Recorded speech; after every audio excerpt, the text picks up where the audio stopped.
Hej lille ven. Nu er det tid til en godnathistorie. I aften skal du høre om en lille ælling, som gik igennem en lang rejse, før han fandt ud af, hvem han virkelig var. Der var engang en mor-and, som boede ved en stille sø, omgivet af siv og åkander. Hun havde lagt en rede med æg og lå tålmodigt og rugede på dem, mens solen skinnede og vinden blidt susede i græsset. En tidlig morgen begyndte æggene at vrikke. Et efter et bristede de, og små gule ællinger tittede frem. De pippede og så glade ud på den store nye verden, de nu var en del af.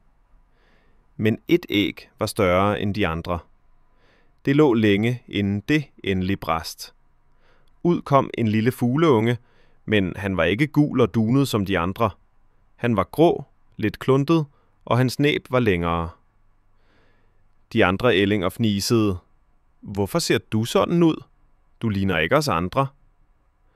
Snart havde rygtet spredt sig i andedammen.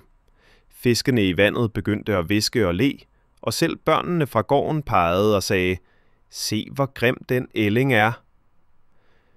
Den lille ælling følte sig udenfor.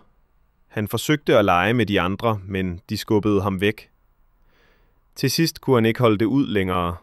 Han pakkede sine ting, sagde farvel til sin mor og forlod andedammen. Han vandrede gennem engen, hvor græsset kildede hans fødder. Han så bladene falde og følte sig helt alene i den store verden.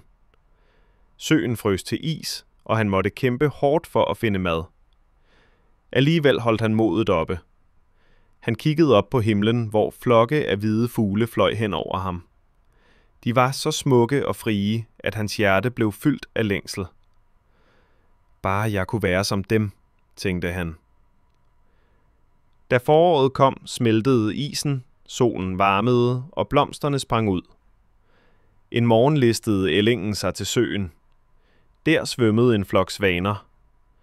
Han bøjede sig ned for at se sit spejlbillede og gispede.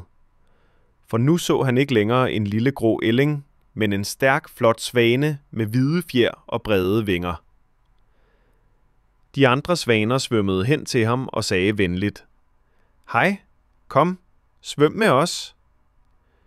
Han følte sig stolt og ikke udenfor længere. Han var en af dem. Alle, der før havde drillet ham, stod nu forbløffede. Men den tidligere grå ælling smilede bare. Han vidste, hvem han var, og at han altid havde haft noget særligt indeni. Så husk, lille ven, nogle gange tager det tid at vokse og finde sin plads, men alle har noget smukt og særligt i sig. Også dig. Sov godt og drøm sødt.